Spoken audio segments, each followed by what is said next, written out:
And we're live. Hi, guys. Welcome Hey, back to everybody.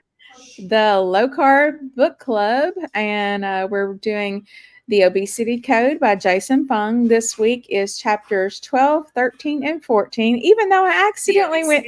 Whoops.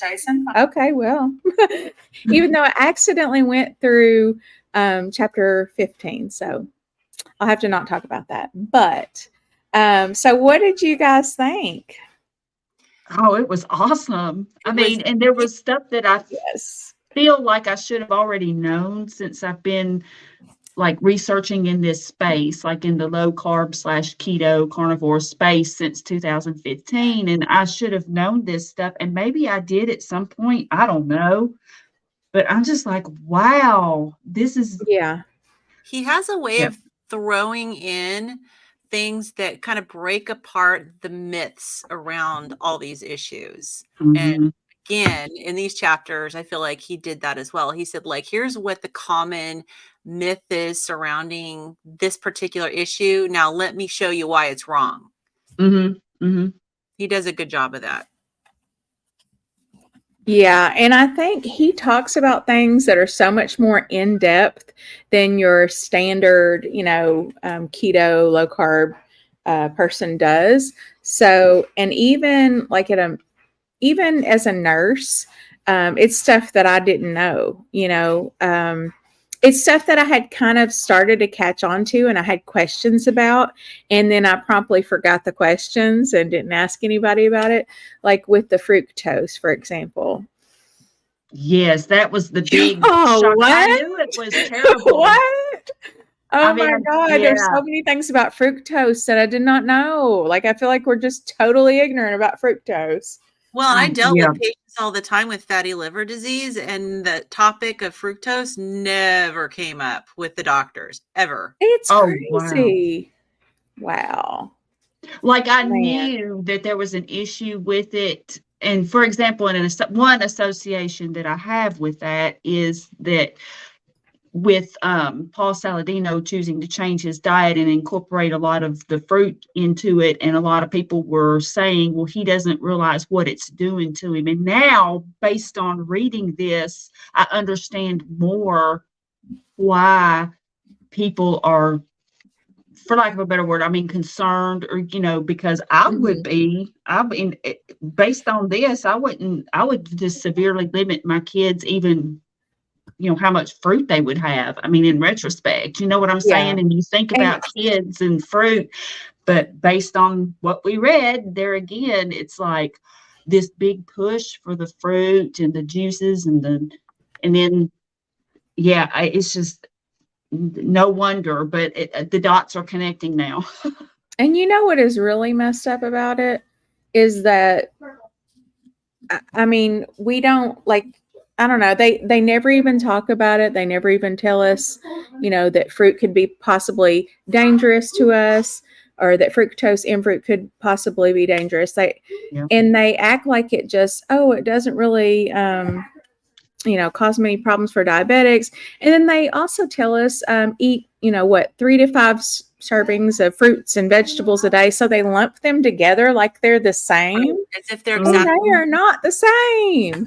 And what are you going to choose? What are you going to choose? Like, what's any person going to pretty much choose? Yeah, Fruit. The Brussels fruit. sprouts or an apple, Oh, yeah. Okay. I'll have an apple. I'll have some berries. Like, Berries. nobody's going to be like, I think I'll take the green beans, Yeah, especially kids.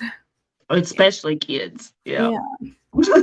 So it's just wild. And it makes me think like, do the people that are making these guidelines, do they know this information? Because if we as nurses don't know it, I mean, I'm sure that doctors have learned it at some point, but I don't I know. think, I mean, it's pretty where's the obvious. disconnect, It's pretty obvious to me the doctors don't know very much either. I mean, I know that, working in GI, a lot of times our patients would ask us about dietary things because you think that with the GI tract, what you put in it is important when you're Yeah. dealing with GI diseases. And the doctors would just very often they would say, we need to refer you to a nutritionist because we just don't know. And I mean, there'd be some things more with the liver that they would recommend, but yeah, I mean, they would just say, stick with a healthy diet. It was really that whole thing that he talks about where the eat less, move more Mm-hmm. whole idea was really what was promoted. And so I don't know that the doctors really know this stuff at all. They don't know. I mean, they had to have learned the pathways in biochemistry, but I don't know that it's like registered that, like when you take your glucose, all that fruit that you ate, there's only a little bit of that that's going to show up because there's some glucose in fruit as well. But, the fructose is not going to show up in your meter. So, right. That's crazy. I mean, know that was a shock to me because I guess I thought that I knew that it was less glycemic, but I didn't realize that it was that much less glycemic. Yeah. I just thought that in relation to, it's sort of like Dr. Berry talks about less bad. Yeah. So that's what I was like, oh, in my mind, I thought it's less bad. But then when you really get to looking at it, it is so dramatically lower, and it fools people because it's, my glucose doesn't go up. So when I take my blood sugar reading, it's not up, but maybe 5 points or 10 points. So it's not that bad. But in reality, it's doing a bunch of damage inside, that you can't see. Yeah. Yeah. And it does its own glycation, Mm-hmm. And then in the liver, it said that basically the cells in your body can't use fructose like they use glucose. So it just gets sent straight to the liver, and then it gets broken down there into its components. And it's just like taxing your liver when you're just feeding it a bunch of. And it makes me wonder, what about the people who do all the juices, like all the juice cleanses and all the stuff, I wonder how many of them have fatty liver disease. I bet most of them, if not all of them. They will certainly start looking skinny, and and it's like, oh, they look pretty good, but what do they look like on the inside? Well, it's interesting because I talk to patients who'd be just diagnosed with fatty liver disease, and they would say, I don't understand because I'm not overweight. And I tell them, I'm morbidly obese and I don't have fatty liver disease. Yeah. They're like, but it's interesting, after reading what he says, I have not been drinking juice for probably 15 years. I stopped drinking juice altogether. And so now that he's saying this, I'm like, oh, interesting. Seems like it's really maybe the hidden link behind fatty liver disease, because there's so much about why do some people get it and other people don't. Mm-hmm. So, well, and that chart that he included was really interesting about the increase in the obesity, paralleling with the increase in the high fructose corn syrup and the consumption of that. And it's like, oh my gosh, it's like right there together. Yeah. And of course, the seed oils is kind of the same thing too. I mean, I think both of those two things are really tied into it. Yeah. So basically in chapter 12, just to give a little rough overview here, chapter 12 starts talking about poverty and obesity, and he links poverty and obesity, and basically talks about how it's not just a matter of who's eating less and exercising more, because you have people on Wall Street that are in good shape, and then you've got people who are more in a poverty type situation, or I hate to use the class system, but lower middle or middle class or lower class, or somebody who might be like a monetary laborer. Like a laborer, I don't know. Anyway, so a laborer would do more physical work. So if that were true, they should be skinnier as a result of that, but they're not, and he kind of points towards all the refined carbohydrates, and just about how, once again, it creates an insatiable appetite when you are eating those things versus like if you're eating your ribeye or, even any kind of meat. Let's see. Oh. Well, he was talking about this food reward hypothesis. Uh-huh. And he said it postulates that the rewarding quality of food causes overeating, but then he went to show that that was not the case because food palatability is like there's really good tasting food that's bad for you, and there's also really good tasting food that's good for you, or there's good tasting food that's cheap and there's good tasting food that's expensive. And so that hypothesis does not play out because his whole thing was, well, people will eat more when the food is good, it tastes good, but and you'll be overweight if you're just eating the food because it tastes good. And he basically said that doesn't play out. And he said that the food reward hypothesis would predict that obesity should be more prevalent among the rich since they can afford to buy more of the highly rewarding foods, but the exact opposite is true.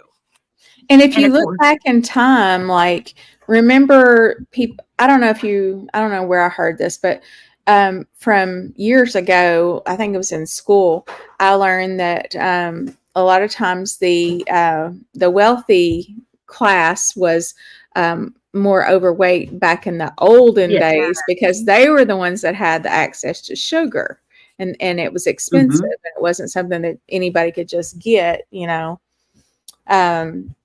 so it's kind of funny that we seem to have forgotten that, along the way, along with the information that our grandmothers knew, which was it's the carbs that's, the sugar in the snacks are what's causing you to be overweight.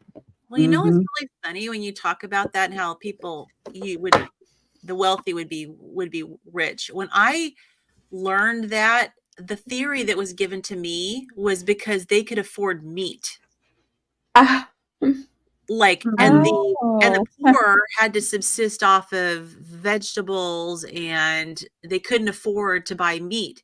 That was the way it was presented to me. Really? And like, like the exact they just twisted it to fit the narrative, didn't they? Oh my gosh. Well, I mean, the era that we grew up in, the whole thing about the low fat was the big deal, and eat more vegetables and eat less meat and especially fat. And so it kind of fit with the narrative that was being pushed then. Yeah, the fast food industry is definitely aimed at the poor and middle class, like you don't see a lot of wealthier people eating at fast food places every day. They go to the sit down restaurants. So basically he's saying that the refined carbohydrates was the real, which of course includes a lot of sugar.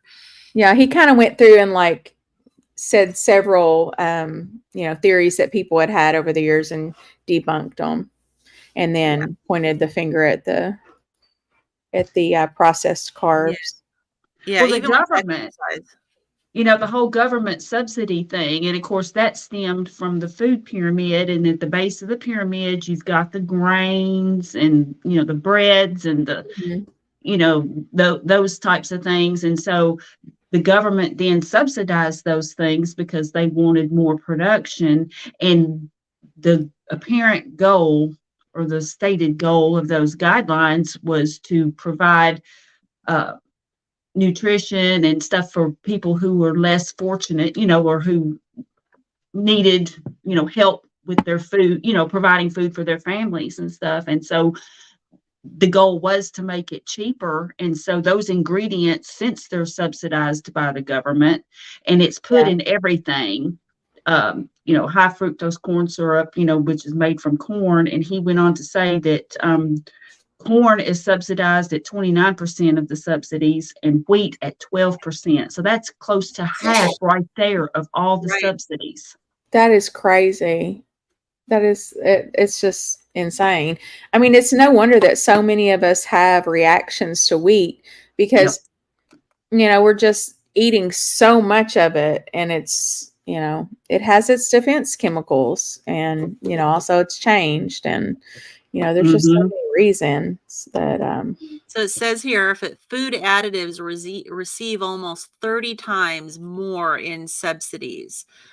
So there was a chart where he was looking at the millions in subsidies given to apples versus food additives, which are like the corn products, the wheat products, like soy products. Mhm. And it was, 30 times more for those things that ended up causing so many of our health problems. and it And then, said that of course, they try to fix it. saddest of all, apples receive the most, not the least federal aid of all the fruits and vegetables. Right. So, And it's wow. nothing And it's compared like, I mean, I wish you could see this on the screen right now. It's like,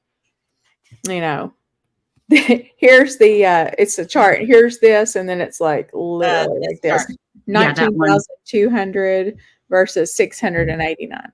Yeah. Mhm. Like that little black line that you can barely see, Millions. that's apples. Yeah, those are millions in subsidies from 1995 to 2013. Maybe next time So, I we mean, can do a screenshot, like a picture of the charts, and maybe have them in a presentation. We can pull them up if we want. now I'm going to need more talent for that. Yeah, maybe I'll do it. So yeah, I mean, it's just wild. Like, I feel like they had good intentions initially. I like to think the best. Me I like to too. not be a conspiracy theorist, and I think they had the best of intentions with doing that. But then, now I think that they probably know better and they don't change it. So at this point, though, if they changed it, I feel like it would just cause people to just be like, what are you, there would just be mass chaos, because they have just, had this narrative for so long. I wonder what would That happen if they just switched the subsidies over to the ranchers. I don't know, but I wish they Oh, would. there would be a big controversy about big meat. Oh, the beef industry is doing this, they're lobbying and they're blah blah. That's what it Yeah. would be. And Yeah, I they're mean, I trying to can't. just get us to forget about it, Yeah, and I mean, I can't say. I mean, that's what we pretty much say about the sugar lobby. And I mean, there's evidence that they lined people's pockets to get studies to come out in a certain way, or to not release studies, or Mm. He kind of so alludes that. he kind of alludes that initially like he said, the thought was that the premise was that food was more delicious in 2010 than in 1970 because food scientists engineered it to be, and he kind of Mhm. said he didn't believe that was true. He was, Really? Because I totally do. yeah, he said, well, this is what he says. So he said that he's I don't know if he's giving them the benefit of the doubt, or with maybe back then because he said the food guidelines came in recommending all the grains, like you said, Carrie, and that the government was just trying to make it easier to produce things that were said to be the healthiest. And that he alludes that their intentions were to help people afford the healthier food. But like you said, Kim, once we know that that's not the case, then why are they still subsidizing all these crops? Well, now it's snowballed, and it It's would just, yeah, and they're destroy in their own. lives and careers, and it would just cost a lot of people a lot of money if they changed it. And how much Mhm. manufacturing would go out of business? Plus pride. Mm. There's a lot to be said about, and it's human nature. It's hard to admit you're wrong about something. Yeah. It's And very there's so much hard. confirmation bias, Mhm. involved too. Like, you can find a study to support any opinion that you have. And that's why it's so important, like we talked about last week and probably every week, to actually know how to read these studies and see who put the studies out, and then notice the differences in the results that those people got in their study versus the people who were Mhm. sponsored by somebody who wasn't like a big industry that had something to gain from you thinking a certain thing. So, Interesting. mm-mm. Does anybody want to review the evidence from the Pima people? Kind of summarize that a little bit, or? Well, back in the prior to the 1920s, they were described as being a very robust people, and they lived off of meat and vegetables primarily. And when they were placed on reservations and when they started eating more of what you would call Western foods, basically being the refined carbohydrates, the sugars, and the flour being the main ones, their prevalence of diabetes just it exploded, and it went up like over 50% just in by the 1920s. And of course there have been the theories like Lynn was talking about where, oh well, it's restaurants, there's more restaurants, or people aren't walking as much as they were. And of course the automobile wasn't a prevalent mode of transportation in the 1920s. So that kind of nixes that. Restaurants, the same thing. So if you look at it, and it certainly wasn't the lack of exercise. So when you look at that, it's really those two things, the flour and the sugar, that really caused them to be so unhealthy. And the Pima Indians, or Pima, I'm not sure which is the correct pronunciation, but anyway, they're also featured in Gary Taubes's book too. He's got a section about them. And it's really sad because they went from a very proud, healthy, robust people to just being very, they're metabolically unhealthy. They have a high prevalence of diabetes and obesity, and it's just a difference between night and day. Like he actually has old pictures, like pictures of Pima Indians before, like when they first were being, I guess, not explored, but I mean, when contact was made, and there were old photos of that versus now. And it's just sad. Wow. It's just really sad. Well, it's interesting because he mentioned that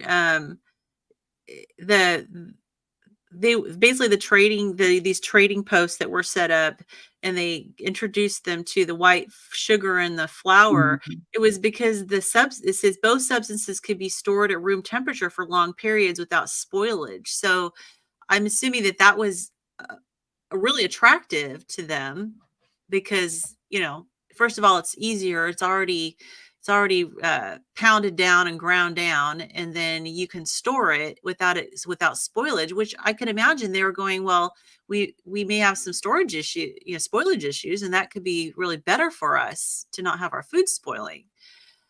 So they may have initially thought that this was a positive thing.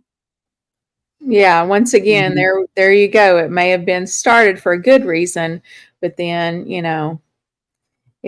I'm sure they figured out, like it said, they figured out by the 1920s that there were some deleterious effects happening, and still, continued. And I think it mentioned the 1970s. Let's see, in 1977 was when the current epidemic started. Yeah, what she said is that's basically the same time as the national guidelines came out with the food guide pyramid. Yeah. So. Yeah. Interesting. Yeah. So the next chapter talks about childhood obesity. So anybody want to start that?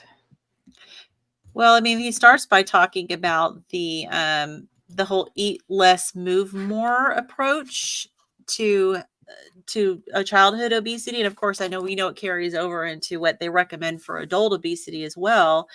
But they talked about this healthy study that the National Institutes of Health funded. I guess it said it was a large 3-year effort, 42 schools, grades 6 to 8. And then half of them received multi-component intervention. The others have their usual routine. So they lowered the average fat content of the food, provided at least 2 servings of fruit and vegetables per student, 2 servings of grain-based food or legumes, limited dessert and snack foods to less than 200 calories, limited beverages to water, low-fat milk, and 100% fruit juice. Now next chapter, we know that wasn't good. And Right. encouraging more than 225 minutes of moderate to vigorous activity per week. And it basically did nothing. Both groups, so they started out with roughly 50% of the students in each group were considered overweight or obese. And by the end of the 3 years, both groups lowered it to 45%. So there was like no difference. So he talks about several studies here. One of the things, basically showing that this eat less, move more principle doesn't play out when you test it. Yeah. And yeah, I was just, he was talking about too the prevalence of childhood obesity skyrocketing between 1977 and 2000, and the obesity rate went from 7% to 15.3% for like younger kids, and then it tripled for kids aged 12 to 19. So it went from 5 to 15.5, and things like type 2 diabetes and high blood pressure were occurring. I didn't know high blood pressure. Yeah. That was, so it's becoming more common. So they talked about it in some other studies, but that's basically kind of where the chapter was going, talking about all these things that they've been trying to do to help address obesity in kids, but nothing has played out and worked. One thing that I wanted to discuss, and we're coming up on it right now, I'll just read the little paragraph. Basically, childhood obesity also leads to adult obesity and future health problems, particularly cardiovascular issues. The Bogalusa heart study concluded childhood obesity tracked into young adulthood, which is obvious to almost everybody. Childhood obesity is a predictor of increased mortality, but is most importantly a reversible risk factor. So that's good to know. Overweight children who became normal weight as adults have the same mortality risk as those who have never been overweight. So that was really encouraging news. That is very encouraging. Yeah. And I think parents are probably, I think a lot of parents would like to have a solution to their childhood obesity. So it's a matter of getting them the information that they need. I know there's a lot of parents that are trying to have their kids eat less and move more and get out and play more, and it doesn't seem to be making a difference, but they're missing what the real problem is. And I think, this is just my opinion, but it's based on being a mom and having 4 kids, and then also seeing kids in the hospital that come in with like literally all their teeth rotten out, and they have to be put under. We have several kids every day that have to be put under for teeth cleanings, and then also to like just pull a bunch of their teeth or cap them because they're just all rotten in the front.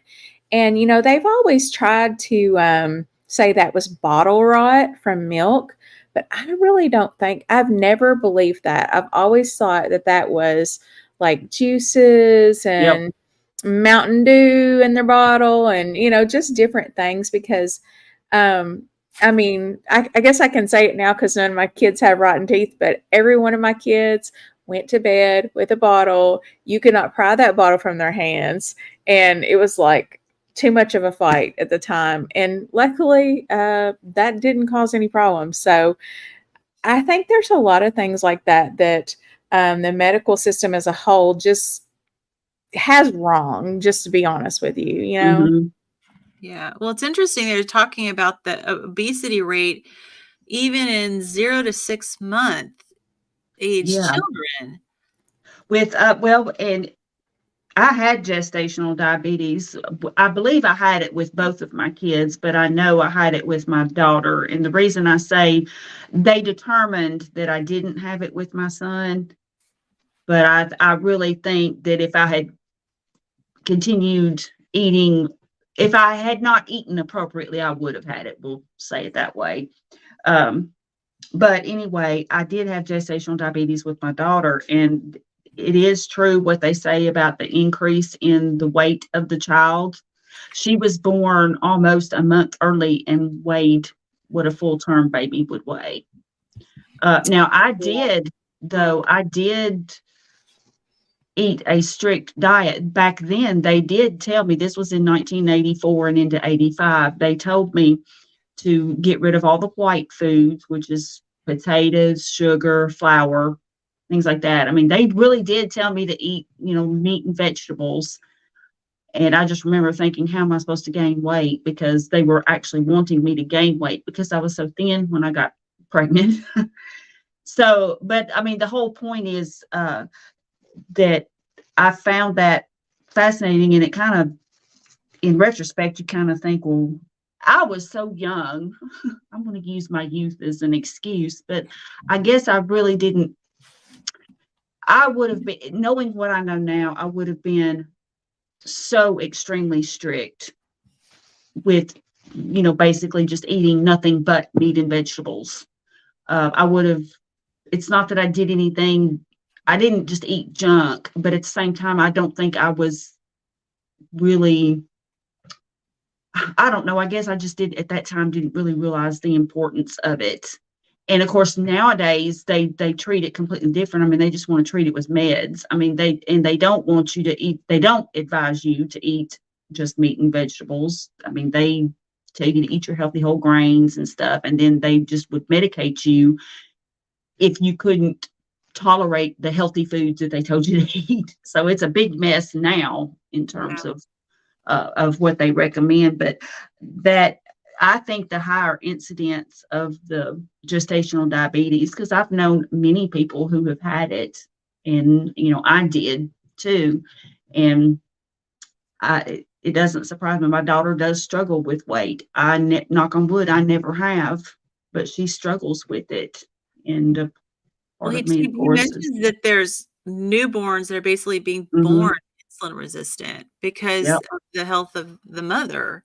And, mm-hmm, they're getting the fed off of the mother. The blood is circulating and they're through there and so they're actually babies being born insulin resistant, yep, which And is, that makes sense to, as to why that some kids would develop childhood obesity sooner than others, and I wonder if because that had already started in the womb, essentially. yeah, I mean, they may yep, say, oh, it runs in my family to be obese. I was born, and not overweight as a baby and overweight as a kid, but maybe it's because of the mother during pregnancy being insulin resistant.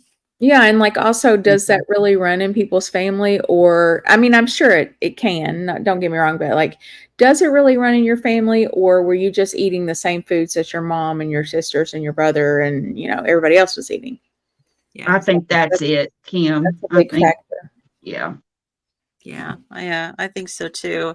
Yeah, he says we are now marinating our children in insulin starting in the womb.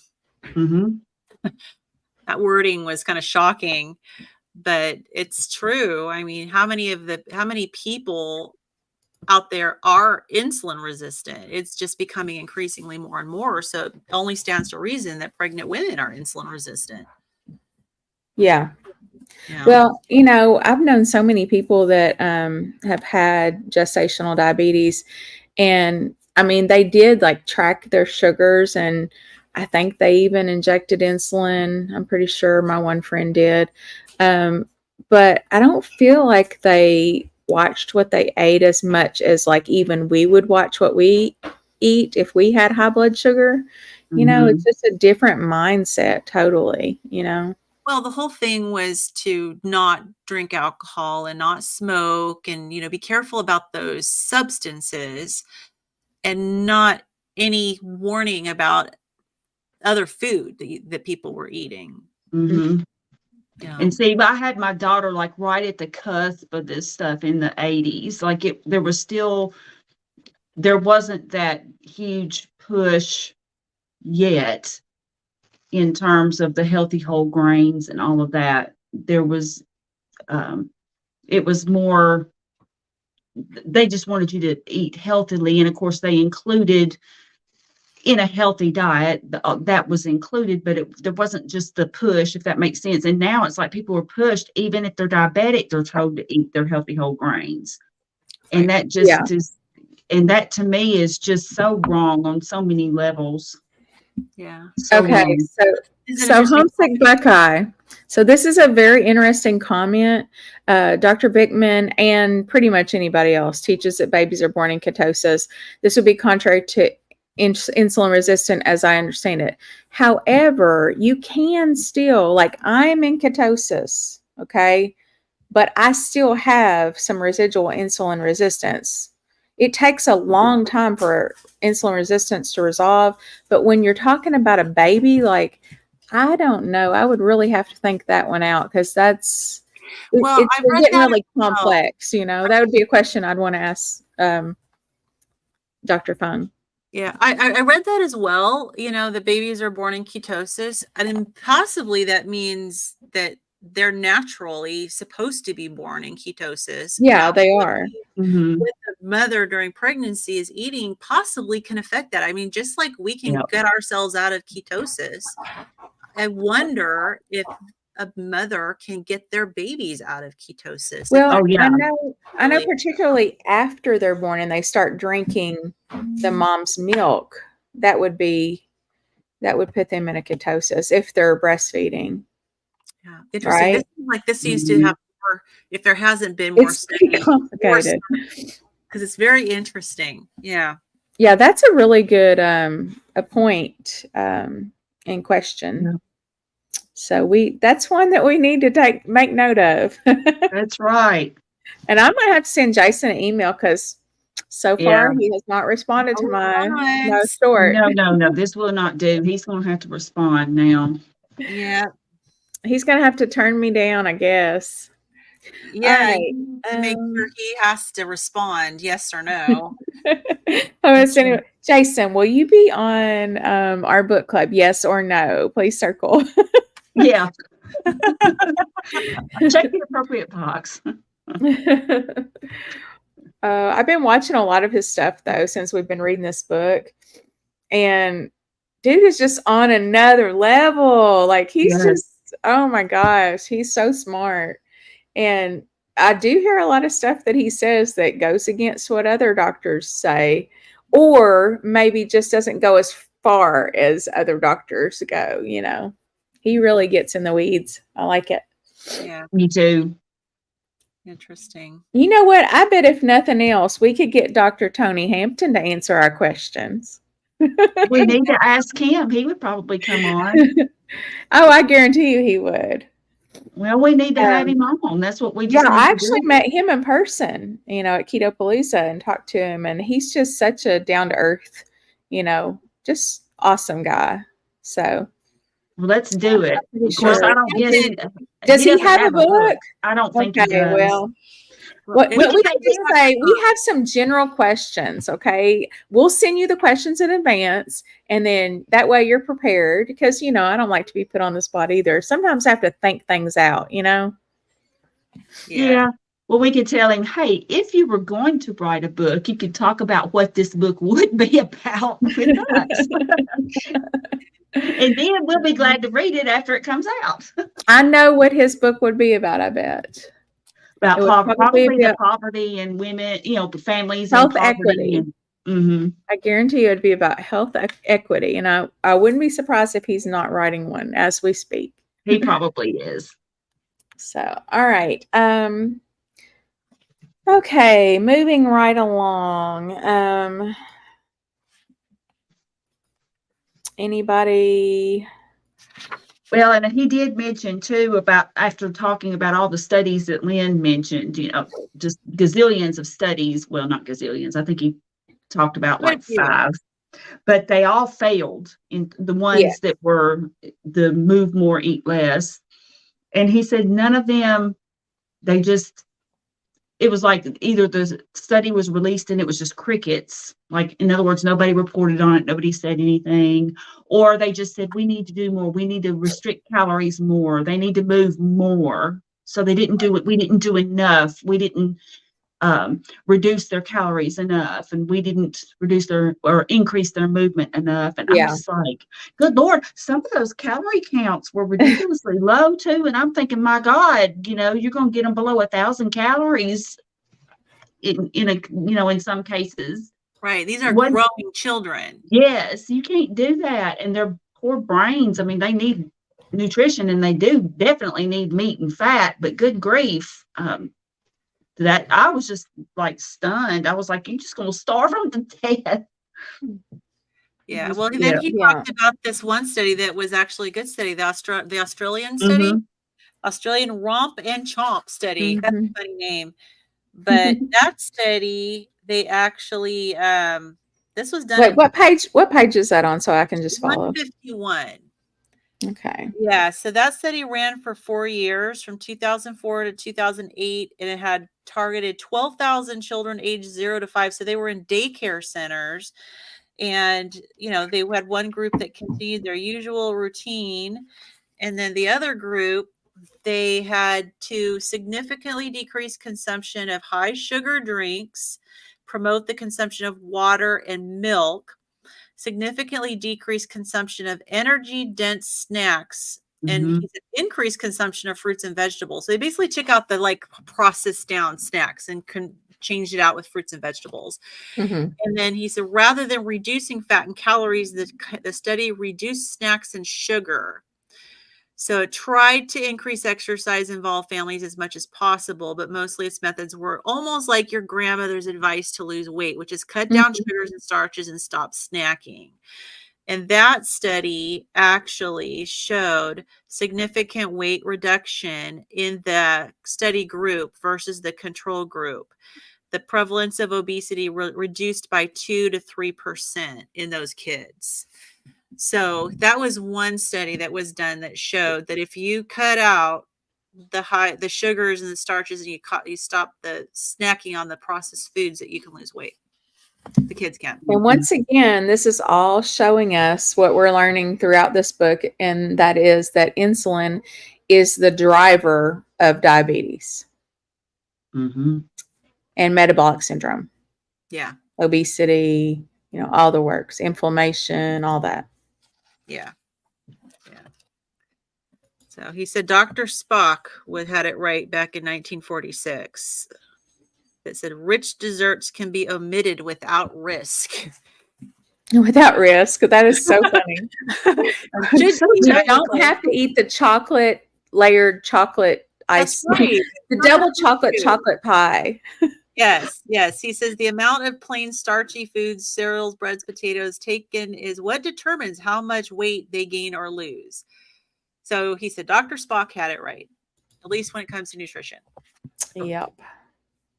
And Dr. Spock's book was impressing in that it was second only to the Bible. Yes. for many years. That. Many years. I had no clue. I knew that was a recognizable name, Mhm. and I knew everybody's mom had that book, but I guess it was just one book. I don't know.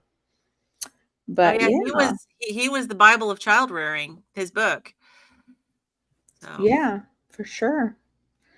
All right. And then hopping on to part 5. What's wrong with our diet? Chapter 14, the deadly effects of fructose. This is the one that got me. Yes. This was like oh my God, it's like we're ending on exactly the right spots where it's just like the cliffhanger. Here's another cliffhanger, thanks to Dr. Fung. Yeah. Go ahead, Carrie. Yes, this one really got me. Like, for example, fructose does not increase your glucose and, like your blood sugar levels. Yeah. And I knew that it wasn't as glycemic as, sucrose. I knew that, but at the same time, I thought that it raised it some. Well, fruit does. Fruit can. It has a little bit of sucrose and then mostly fructose. Yeah, so that's what I associate with fructose, I guess. But the fructose, but like high fructose corn syrup, for example, the actual fructose itself, when it's not paired with another. Yeah, and I just didn't realize. So it fooled a lot of the experts, because like when they would test your blood glucose levels after, and they wouldn't rise, and so initially they didn't realize just how dangerous that it was. But then your liver is the only part of the body that it can go to, so it's like basically whenever you ingest it, it just immediately goes to the liver because the rest of your body can't use it. And so then when you're eating like table sugar, which is half and half, it's half fructose and half glucose.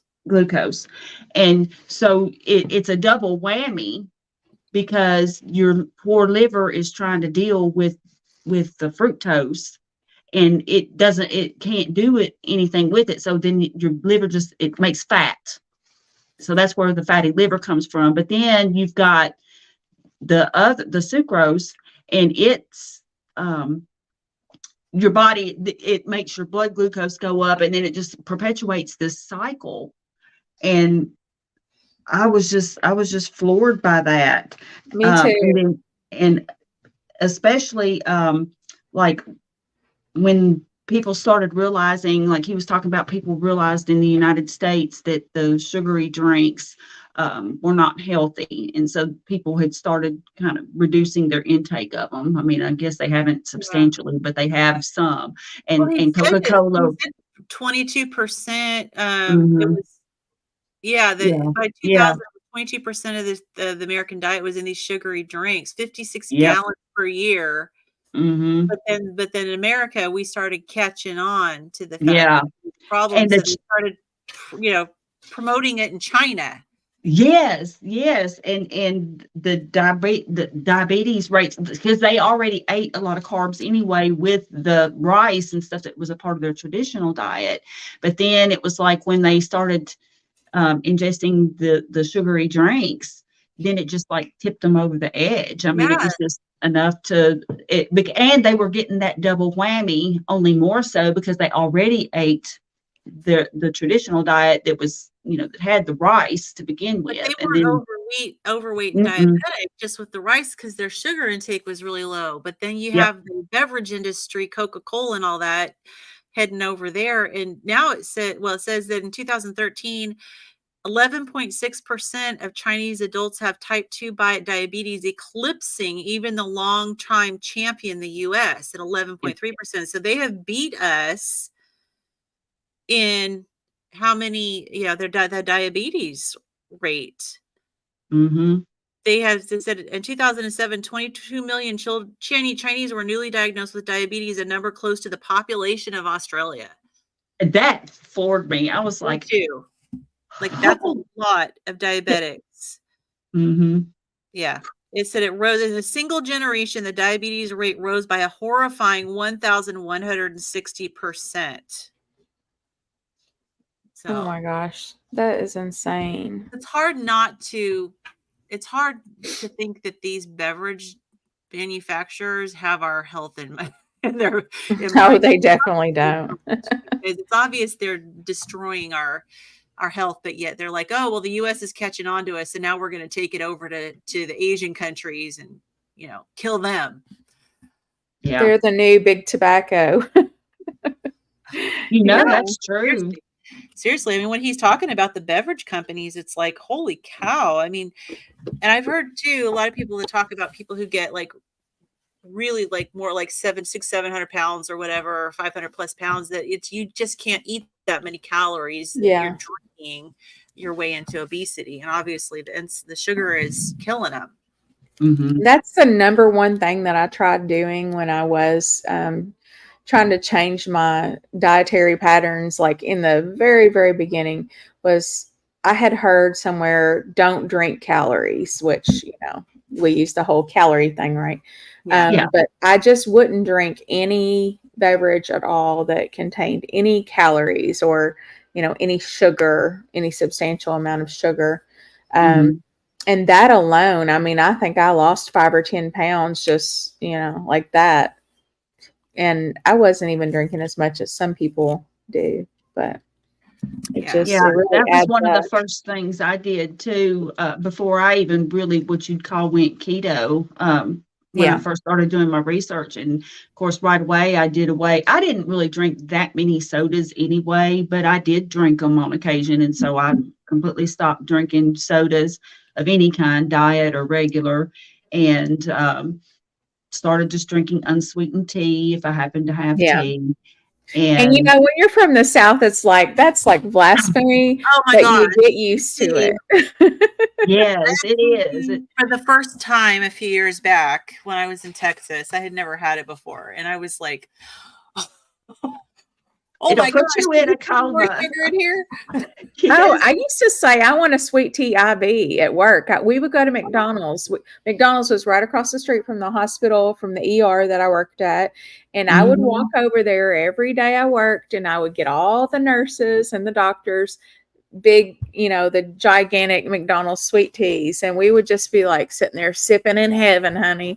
Yeah, buddy. And You so, can yeah, get the first, you the can get them first, anywhere. That you cannot yeah, get sweet tea at any restaurant or any drive-through or anything up here in Washington. But you can get it in the Really? grocery store. But oh yeah, you go through drive-through? Mhm. No, not even on the menu. Huh, that's Wow, that's wild. interesting. Yeah, it's just not. It's So, not Yeah, in that's there. the first thing we learned how to make when we were little. yeah.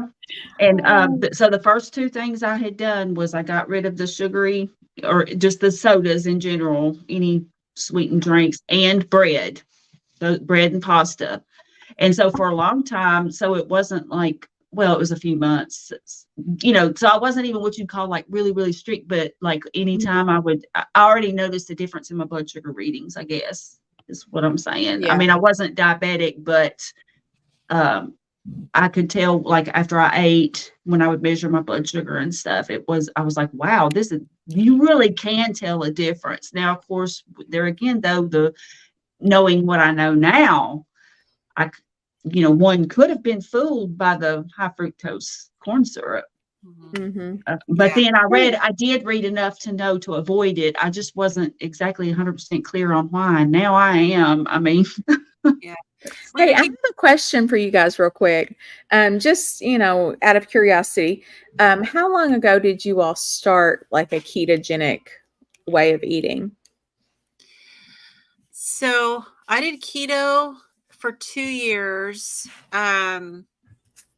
back like maybe 2015 to 2017, something like that. And I I hit a plateau. I'd lost like 50 pounds. I hit a plateau and then I quit. I mean, I was having a lot of GI issues at the time and I quit. And then I did carnivore for 6 weeks back in 2021. Quit that again, even though it was working. Yeah, and then restarted carnivore again this past May. When did you first do carnivore again? The very first time I did it for 6 weeks was in starting October in 2021 to like mid-November. I never really even heard much about carnivore until recently, I didn't like either, maybe being 6 months honest. ago.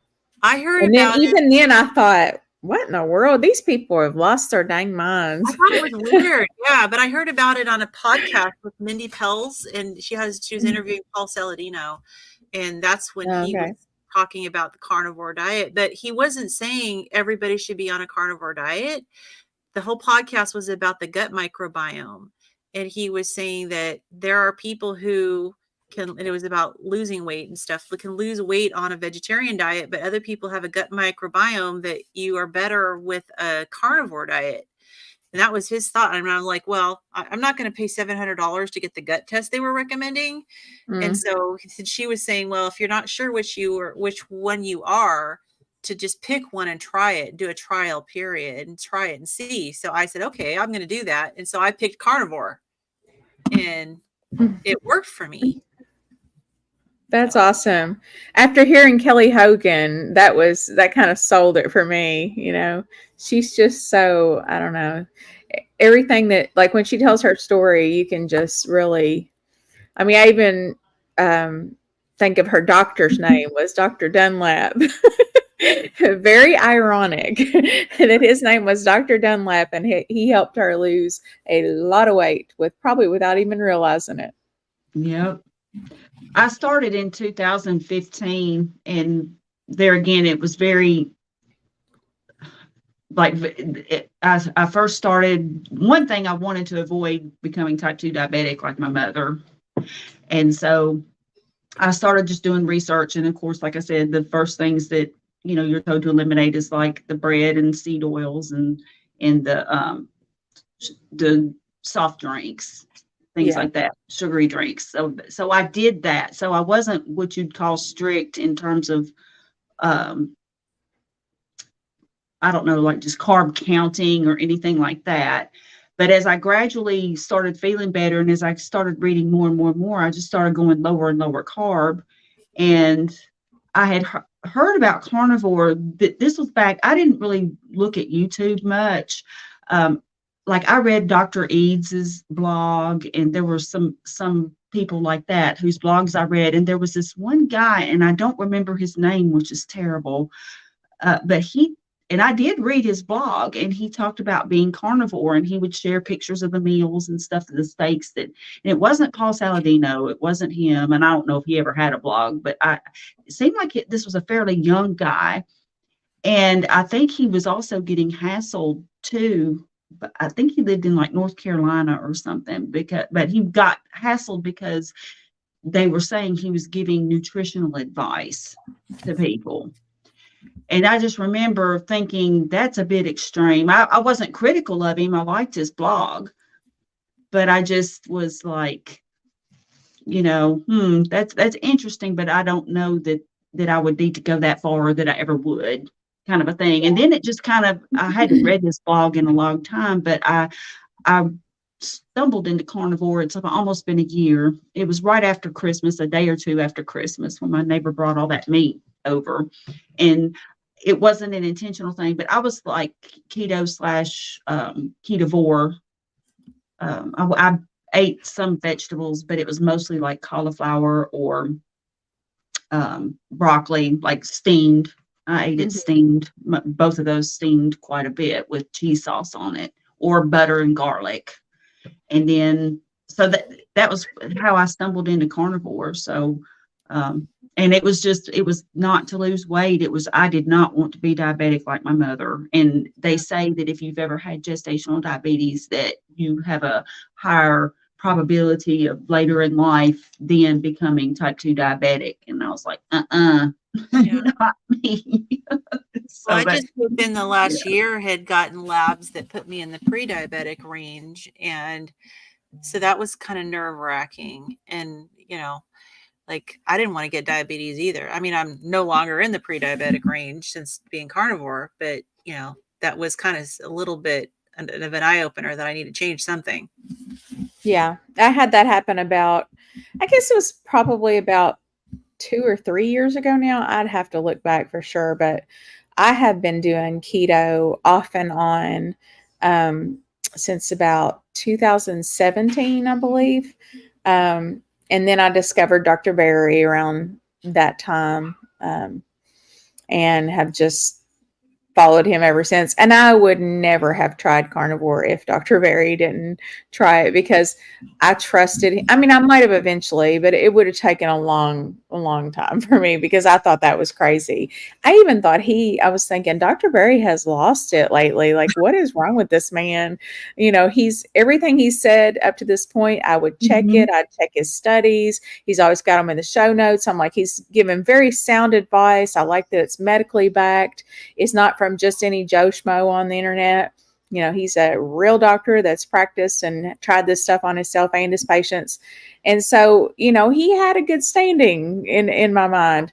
And then he was like talking about how he was doing carnivore. And I was just like, I am really disappointed. This is not right. Like I could not connect those two things for the longest time.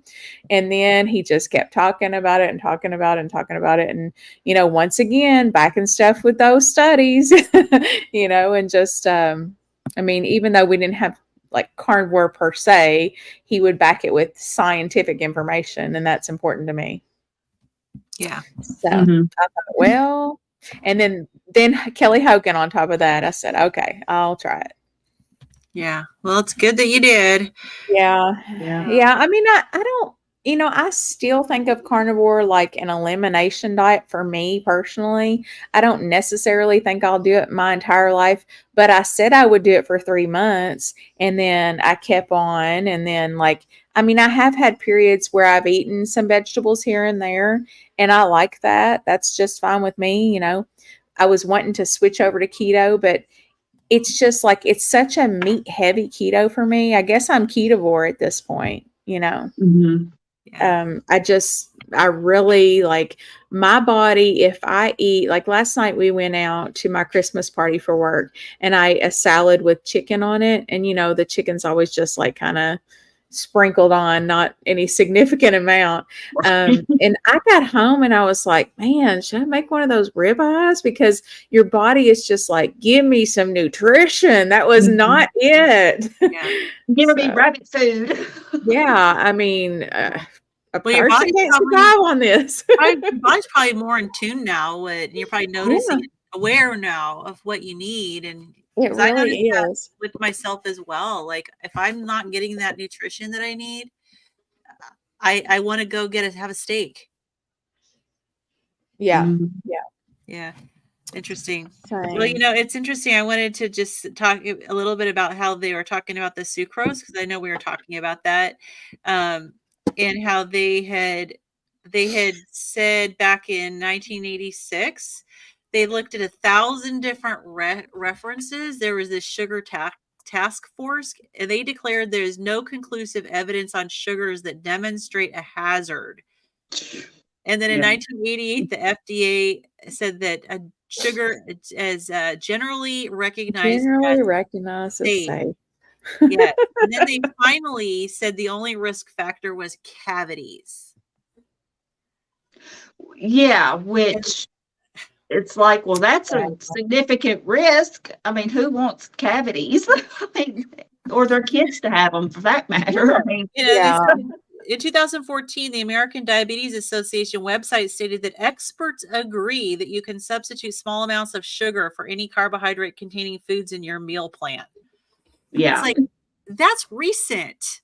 I know. It's less than 10 years ago that they were still saying that sugar was considered empty calories, but it didn't sound like it was just made food more palatable and rewarding. So it's just amazing to me that all of these agencies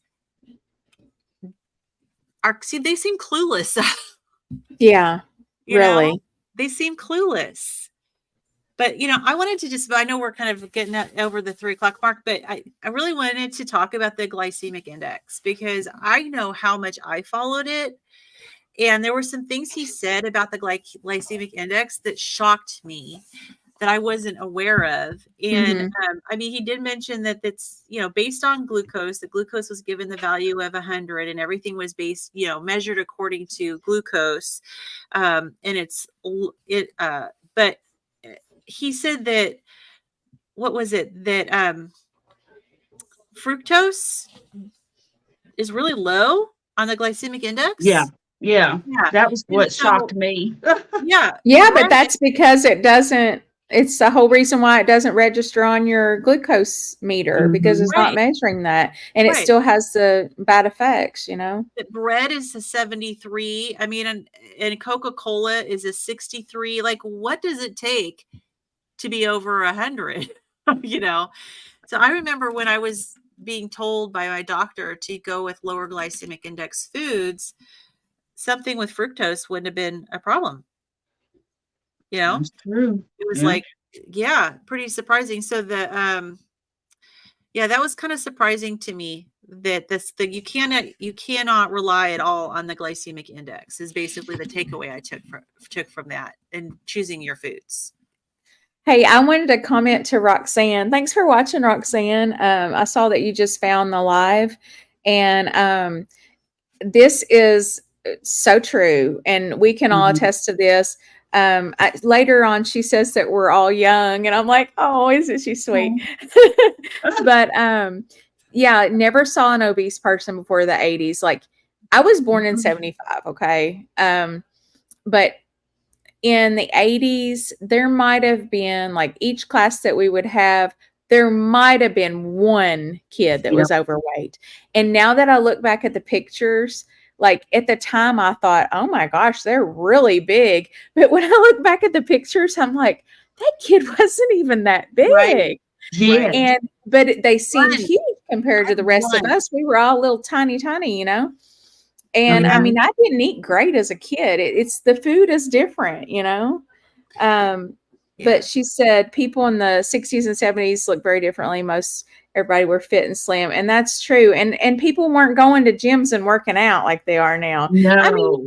during the 80s, they had the whole like aerobic thing, but and I remember my mom doing exercises on the floor, like she would do like leg lifts and stuff, and more toning type exercises. Yeah. But yeah, we had one. I was in elementary school in the 70s and in early to mid 70s, and we had one fat kid. Yeah, that was it, just one. Yeah. I think we had one or two. He got teased, which was sad, but yeah, he probably would be considered more normal. He was just a little on the chubby side. Well, the one we had that I remember, he was super tall too. So nobody teased him for one because he would probably whoop them. Yeah. Oh, so I don't remember a fat kid, quote unquote, until I reached the 7th grade and went to junior high. That was how it was broken up back then. And that was in 1979. But there was just one girl in my grade. So like in elementary school, it's funny that you mentioned this because I was just looking back at my elementary school pictures, where you stand up on the little bleachers and the tall kids in the back and and I was always in that front row. There weren't any, I was always in the back, long lanky beanpole. But yeah, there were no heavyweight or overweight kids in any of my classes up through the 6th grade. And still none of the kids that I went to elementary school with were. It's just that when I went to junior high, which is, I guess, now kids are integrated into middle school. It's done weird. But anyway, there were other elementary schools that their students went. You know what I'm saying? So like my classmates, but then from a couple of other schools as well, went to this junior high. And then that's when there was the one, overweight kid. And it's just, and like you said, when you look back, it's like, well, I mean, they were bigger than us, but they weren't, or she was bigger than us, but she wasn't like just obese. Huge, Yeah. Overweight. Yeah. I have the Okay, answer. so we have a question. Does fructose cause an insulin response? Yes, it actually causes more of an insulin response than glucose. But it's indirect, correct? According to him, it's an indirect situation, right? I'm not aware of that. What do you mean? Did he say? Well, so he said that because fructose, the only organ that can do anything with it is the liver. It turns the fructose to fat in the liver. And he said that the fat gets stored in the liver and fat stores are turned back into glucose. But what he says is the fat from the fructose fills up the liver. And then he said insulin then tries to force more fat and sugar into the liver, although it's already full of fat and sugar. And so he said that insulin has more difficulty trying to shove more fat into a fatty liver. And it takes higher and higher levels of insulin to move the same amount of food energy into a fatty liver. So the body is now resistant to the efforts of insulin, since normal levels will not be enough to push sugar into the liver, and voila, insulin resistance in the liver. So there is a paragraph though that says exactly what you asked, which I just happened upon it. It says that fructose directly causes insulin resistance was discovered long ago. As far back as 1980, experiments proved that fructose, but not glucose, caused the development of insulin resistance in humans. Yeah. And it was based on a study there. But it says fatty liver is absolutely crucial to the development of insulin resistance in the liver based on what you were describing there. Yeah. And it says in 162 that fructose produces only a mild rise in insulin levels compared to glucose. So where 162? 162, the bottom paragraph. I thought it was more. No, it's not. Okay. It's less than glucose. And so that's why it's more of an indirect. It indirectly causes the insulin response by packing the liver full of fat and making it more difficult for the insulin to push the sugar and the glucose into the liver. And so it produces more insulin because it's like the fat from the fructose creates resistance against that process. Okay, so I see what you mean by indirectly then. Yeah. And it seems like it's, even though it's indirect, it's significant. Yeah, it's more significant. It ends More up being more significant than glucose, Correct. but maybe it just takes longer. It's a longer term. It's a longer term release because that's it. It doesn't have that direct insulin response like you would if you have glucose. It mildly increases your insulin, but it's the effect on the liver that makes your body produce more insulin, fighting against that resistance of the fatty liver, trying to push things into the liver against that resistance. Okay. I have a paragraph I want to read real quick. And then we'll have to wrap it up shortly. But at the liver, fructose is rapidly metabolized into glucose, lactose, and glycogen. The body handles excess glucose consumption through several well-defined metabolic pathways, such as glycogen storage and de novo lipogenesis, creation of new fat. No such system is present for fructose. The more you eat, the more you metabolize. The bottom line is that excess fructose is changed into fat in the liver. High levels of fructose will cause fatty liver. Fatty liver is absolutely crucial to the development of insulin resistance in the liver. So it pretty much says that, like, you know, yeah, you can eat some fructose, but you're really doing a lot more harm by just hammering your liver with something that it doesn't even really know what to do with. Right. You know, it can't directly use it. Like when you get glucose, you can run real fast and, you know, burn it off real quick. But it's a different situation. All the cells of the body can use glucose, and they can't. Basically, none of them can use fructose directly, you know. Right. Yeah. All right. So anybody want to add anything else? We probably need to go soon. I've got to go take my boys to their music lesson. This was a good one. They're all good. Yeah, they are.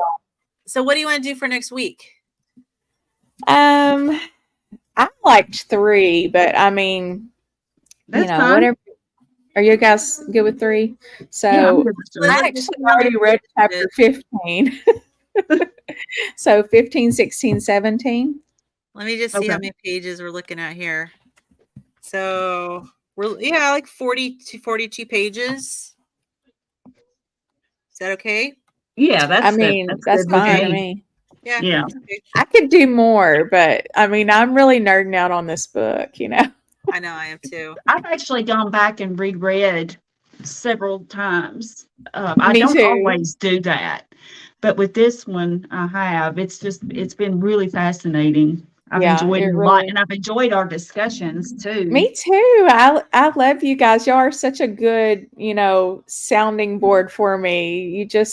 And then you'll put things in ways that, like, for example, the fructose thing. I kind of misunderstood that a little bit, and I had to read you can clarify it for me, and we can do that for each other. And I mean, really learning this, I had somebody tell me when I said that we were reading this book, they said this book changed their life, and they were like really serious about it. And I can see that. Yeah, I can see that too. I mean, just the little light bulbs that come on all the time with things that he's covering. Yeah, for sure. Okay, so real quick, if you want to follow any of us, I'm at Nurse Kimberly Lane on YouTube. Lynn is at Midlife Carnivore, and Carrie is at My Metamorphosis with an O. And we'd be happy to have you guys on our channels. And I guess anything else that we want to add before we head out? Let's see if we can get Dr. Fung to agree. Yeah. Okay, I'm gonna email him. I'm gonna email him. I'm gonna say, look, clearly you did not see my short. Okay.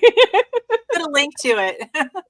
Yeah, that's what I need to do. I need to just like email him I don't know if you are. Yeah. Yeah, I'll be like, I'm clearly very important. I have a book club that gets Probably 17 views while it's live. It's like, I'm not a psychopathic stalker. Yeah, he'll We'd probably get think, a lot oh more my gosh. views if you came on. That's right. We sure would, wouldn't we? All right, guys. Well, I guess we're going to head out. Y'all have a good week, and we will see y'all next week. Bye. Bye, everybody. Bye, everybody.